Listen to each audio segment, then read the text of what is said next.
Hey, it's Maria from Trizepatide Tales. Let's talk about my guide to staying motivation. Let's talk about my guide to motivation on GLP-1s. Keeping your head up, making progress, staying happy. All right. First of all, I'm Maria. That's me. I am a writer, a leadership coach, and a small business consultant. So if you want some small business consulting, I might be your girl. But most of all, I'm a writing coach and I do a blog on my GLP-1 journey with Trizepatide. I have lost 35 pounds in 6 months, 7 months, something like that. Feel amazing. It's helped my PCOS. But we're going to talk about what motivation is today, not about me, and understanding how GLP-1s work. They're a tool, not a shortcut, and exploring strategies for staying motivated. Plus, we're going to build some community and support for long-term success. You're here on YouTube and TikTok and Instagram. Get out there and love all your other fellow creators and each other. This is a great supportive network. So what is motivation? Motivation is the drive to take action and achieve goals. It's what makes us do stuff. It's what makes us get up in the morning. It's what makes us choose what kind of clothes we want to wear. It is like everything deep inside of our brain that influences our behavior. It also fuels consistency and helps us push through challenges. When things are hard, the thing that pushes us forward in our brain is what makes us keep going. So motivation may start out really strong when we're really excited about something. We just started a GLP-1. We are like so motivated to do all the things, get all the protein, eat all the fiber, work out, drink your water, everything. But then it changes, right? You might be a mom or, have a full-time job or a plethora of other things that also pull on your motivation and energy. So motivation is not consistent. It might start strong, but it might go up. It might get better. It might get worse, but it's going to change every day. It's normal that your motivation doesn't stay the same. We're highly complex individuals with 1,000 things going on. It would be crazy to think we're always going to be equally motivated. It's just not possible for us. So there's ways to make that motivation more consistent and, be nice to ourselves, remind ourselves that we are constantly changing. So there's two types of motivation that we talk about in the literature: intrinsic and extrinsic motivation. Intrinsic is inside, extrinsic is outside. So intrinsic challenges we might have on GLP-1s would be losing sight of why we got started. I got started for PCOS. You can't see that. It's easy to get lost that, I haven't lost a pound or whatever, but I still have my PCOS symptoms covered. So losing your why can be an intrinsic challenge. Frustration over plateauing or not going fast enough. I hear this one all the time. This is the challenge to overcome when we're comparing ourselves to others, which we shouldn't do, but we all do. It's because we're human. You got to get over that. You got to say like, hey, this is my own brain tricking me. Losing more than 1% of body fat a week isn't actually healthy. So if I am losing 1% a week, I'm doing great, or approximately that, I'm doing great. And if I hit a plateau and I've already lost a total of 1% of my body fat like added together and my body's plateauing, it's probably because it needs to like find balance again, renegotiate where the fat's at, and just get a little peace because it's been working really, really hard the other weeks.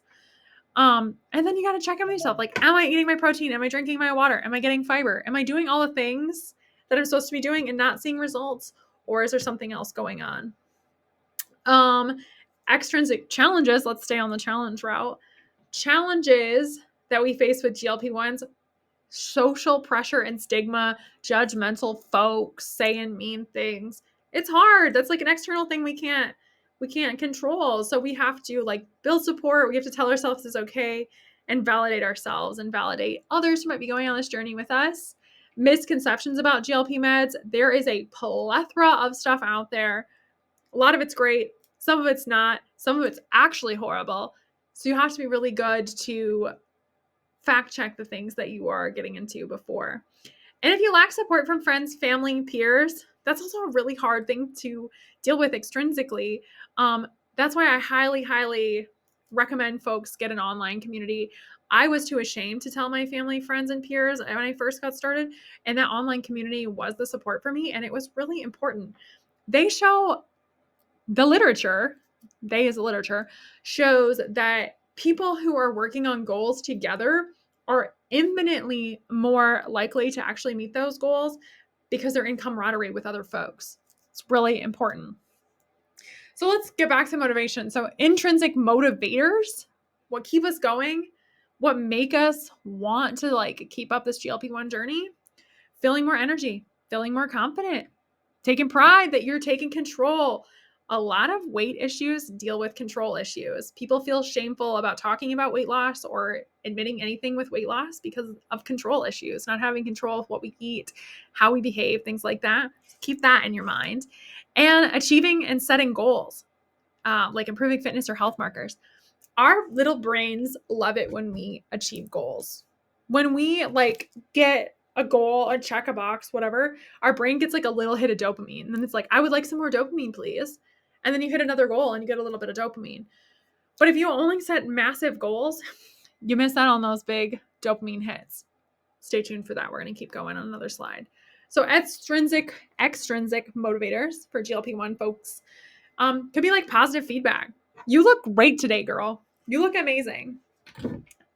Who doesn't love that? We all love that. Achieving visible milestones like clothes fitting better, a target weight, whatever we're thinking like that. And intrinsic motivation from folks on online communities. I will forever be your cheerleader. And this is a point where you can pause the video and do a little self-reflection and write these for yourself.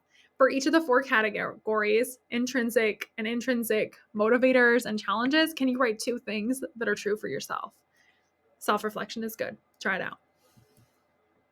Okay, let's just get into a common misconception that Maria hates. GLP-1s do all the work. No, GLP-1s are a tool. You are the driver, the user, the wielder of that tool. They help you with balancing hormones, reducing cravings, improving digestion, and boosting mental energy. But you still have to go over and eat the right food, move your body, stay drinking. These are all things you have to do. These 2 things work in combination with one another, not independently of one another. So keep that in mind. This is a tool. You are still the driver. You can get results without changing your habits on a GLP-1, but it's not safe nor long-term. If you're on a GLP-1 just to stop eating and have no appetite and crash diet, lose a bunch of weight really fast and not safe, that's not great for your body and it's not going to last. You want to build lasting results, keep your body safe the whole time. So don't do that. Let's talk about non-scale wins and victories. You are defined by so much more than a number on a scale. I know we all stare at that damn scale, but just remember there are things that you don't see every day, and we don't just like arbitrarily go around and be like, I didn't have to use a seatbelt extender, or I've never had curves before, or like, how would I quantify PCOS pain? It's either there or it's not, right? When we're talking. But we watch the scale daily because it gives us little hits of dopamine, like we're moving and making progress. But you can remind yourself that you feel extra confident and you feel great, even if the scale doesn't move. So keep that in mind. And this is another point to pause the recording and write some of your non-scale victories down that you might need when you're feeling down some other day. And remember, all bodies are different. All of them, every single one. Weight doesn't account for a lot. It's just a small portion of who you are. There are 999,000 things that are infinitely more important in you and about you than weight. So let's talk about goals. Goals are good everywhere in life. So are your goals long-term, and do they involve being healthy? We can set short-term goals too. Those are important.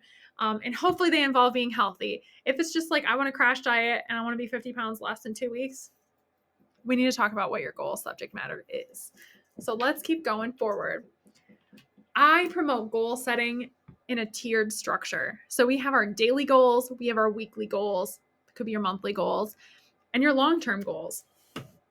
If your long-term goal is lose weight, you got to be doing daily things to achieve that, right? And those daily goals help you hit those little dopamine nuggets that I was talking about. So this is Maria's goal sheet. I want to lose weight along with reducing my PCOS symptoms. So I have to make sure I eat 100 grams of protein a day and drink a ton of water. And my weekly or monthly goal is that I meet those food goals 65% of the time. So I get like 10 days where I don't miss them and I can still feel good. It's very important not to set unrealistic goals. Like, I have to get my food and my protein and water goals every single day, 31 out of 31 days. That's just going to set me up for disappointment. Because again, I have a complex life and so do you. Things happen. We don't meet our goals. That's okay. That's totally okay. If I'm meeting them most of the time, I'm still making progress. So, my next goal is to move 20 minutes a day. And I want to be able to like run a mile easily and have muscle definition. I play sports, but this is my progression to getting up to that and making sure I'm still feeling good about making progress. If I only focus on my long-term goals like running a mile or losing weight, I don't feel like I'm making progress. It's really important for your brain to feel like you're making progress in order to stay motivated. That is the thesis, the main point of this whole talk. You need to feel like you're making progress to stay motivated. So give yourself small goals to stay motivated. So let's go back to talking about what happens if you miss a goal. What happens? Self-reflection, pause here. Write those things down for yourself. But if you're missing a goal, shaming yourself or making yourself feel bad inside your own head, being your own bully, does nothing but pull you back from your goals and help dysregulate you to not being motivated in the future. So just don't shame yourself. It's time for self-reflection and planning. So why did I not meet my water goals for the last week? Was something happening? Like, did something trigger and influence this? Was I traveling for the entire week? So it was really hard to have water that didn't cost $10 a bottle from the airport. Have I been like really sad and I just don't want to do anything, eating or drinking? Like what's been going on? Deeper than I just didn't do it. We can self-reflect a lot better than that. So then I'm going to start planning ahead. If I'm busy, I'll have a water bottle with me. I'll have healthy snacks in my purse. If I feel sad, I'm going to call a friend and ask for validation. Just the sheer fact of self-reflecting what some of the like underlying causes of these things are super important. And then if you implement an if-then plan, if whatever happens, then I'm going to do this. You've already helped build a pathway in your brain for keeping progress going. Detours are fine. Detours are normal. Detours are really good sometimes. But keeping that planning mindset in there will keep you getting bites of dopamine and keep your motivation up. So are your goals realistic? We kind of touched on this a little bit. If you're expecting to lose 10 pounds in your first week, you're setting yourself up for disappointment or you're setting your body up to be not healthy. Make sure your goals are attainable and realistic for you.